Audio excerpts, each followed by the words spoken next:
Yes? Can I talk to you? What was it that you said when the judge asked you if you would take me as your lawfully wedded wife? Right. No. Dorian, please, just give me a chance. You've already had your chance. Wait. Let me explain to you why I couldn't marry you. Better make it fast. I've got a room full of wedding presents I've got to return. I lied to you when I said that I'd been with someone else. Oh? I've never been unfaithful to you.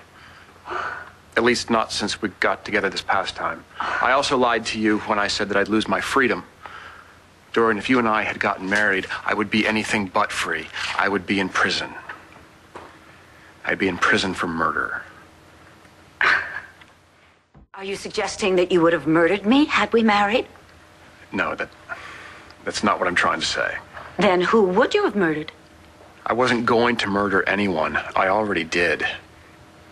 It was a long time ago. I was a kid. I was a kid who was old enough to be tried as an adult.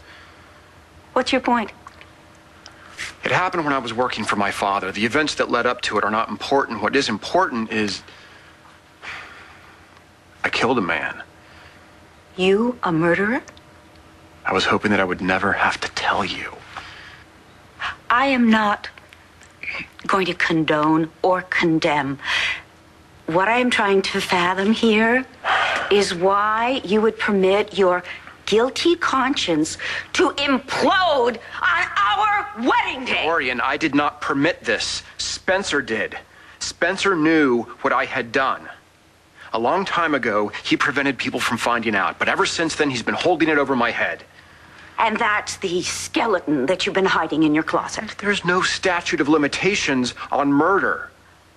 Spencer had to make one phone call and it would all be over. And when he was at our wedding, he had the phone to his ear and he had to push one number. He would have pushed that number if I had said those two little words. I do. I don't know which is worse. Spencer blackmailing you into backing out of our wedding, or you letting him do it. Why didn't you just tell him to take his threats and shove it? You mean just like you did? What was it you said to him anyway, right before the wedding, that ticked him off so much? Oh, wait a minute. Don't you try and point the finger at me. I am not the one who couldn't say I do.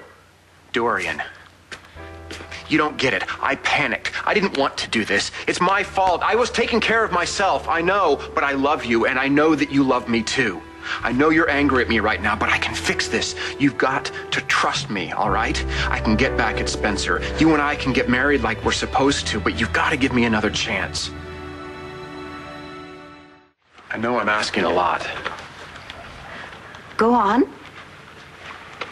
You must think differently of me now, knowing what I did. Yes. Whoever this man was, I'm sure that there must have been extenuating circumstances. You're right. You're right.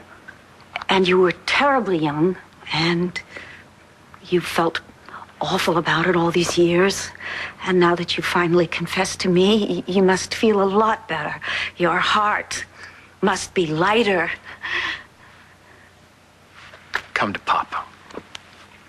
David, it really is a shame that there is no statute of limitations for murder. But you know, an even worse shame, there is no statute of limitations for humiliating a person you say you love on your wedding day. You're right. I had no intention of humiliating you. You see this telephone? Do you see it? It's been ringing off the hook with people calling to say how sorry they are for me. Sorry for me! Do you realize you have humiliated me in front of the entire town of Pennsylvania?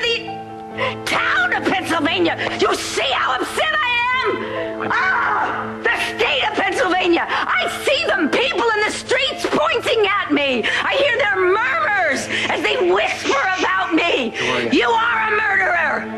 You are! You have murdered the respect that people used to have for me! You have humiliated me beyond belief. And worse yet, you